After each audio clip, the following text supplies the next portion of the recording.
The Gospel of John, chapter 5. After this, there was a feast of the Jews, and Jesus went up to Jerusalem. Now there is in Jerusalem by the sheep gate a pool, which is called in Hebrew Bethesda, having 5 porches. In these lay a great multitude of sick people, blind, lame, paralyzed, waiting for the moving of the water. For an angel went down at a certain time into the pool and stirred up the water. Then whoever stepped in first, after the stirring of the water, was made well of whatever disease he had. Now a certain man was there who had an infirmity 38 years. When Jesus saw him lying there and knew that he had already been in that condition a long time, he said to him, "Do you want to be made well?"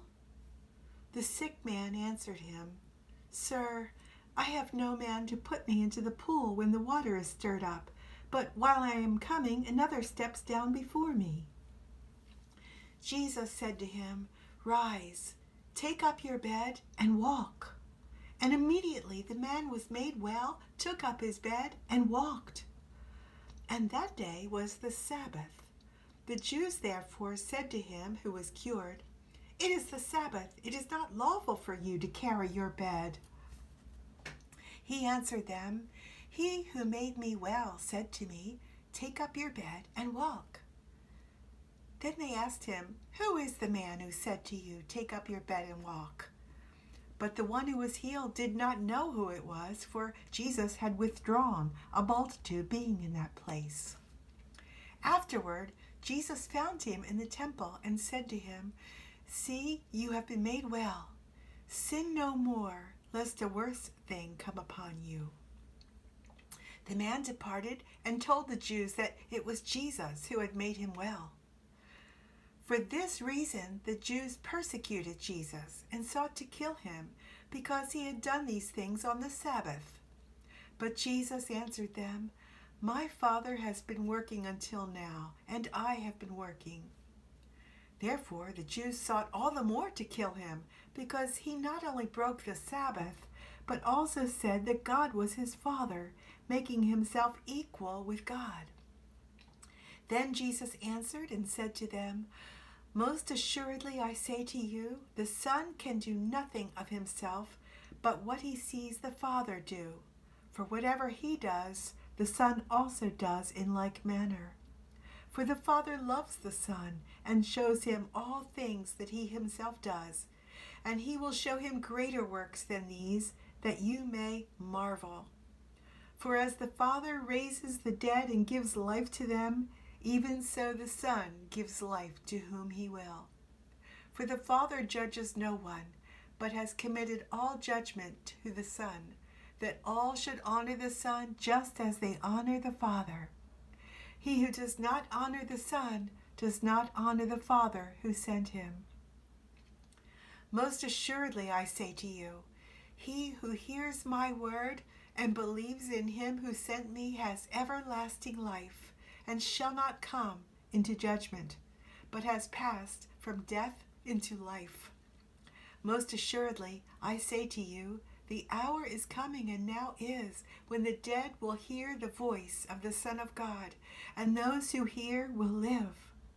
For as the Father has life in himself, so he has granted the Son to have life in himself, and has given him authority to execute judgment also, because he is the Son of Man. Do not marvel at this, for the hour is coming in which all who are in the graves will hear his voice and come forth. Those who have done good, to the resurrection of life, and those who have done evil, to the resurrection of condemnation. I can of myself do nothing. As I hear, I judge, and my judgment is righteous, because I do not seek my own will, but the will of the Father who sent me. If I bear witness of myself, my witness is not true. There is another who bears witness of me, and I know that the witness which he witnesses of me is true. You have sent to John, and he has borne witness to the truth. Yet I do not receive testimony from man, but I say these things that you may be saved. He was the burning and shining lamp, and you were willing for a time to rejoice in his light. But I have a greater witness than John's, for the works which the Father has given me to finish, the very works that I do, bear witness of me, that the Father has sent me. And the Father himself, who sent me, has testified of me. You have neither heard his voice at any time, nor seen his form. But you do not have his word abiding in you, because whom he sent, him you do not believe. You search the Scriptures, for in them you think you have eternal life, and these are they which testify of me. But you are not willing to come to me, that you may have life. I do not receive honor from men, but I know you, that you do not have the love of God in you. I have come in my Father's name, and you do not receive me. If another comes in his own name, him you will receive.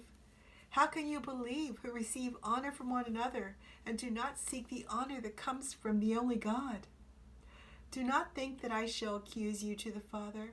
There is one who accuses you, Moses, in whom you trust. For if you believed Moses, you would believe me, for he wrote about me.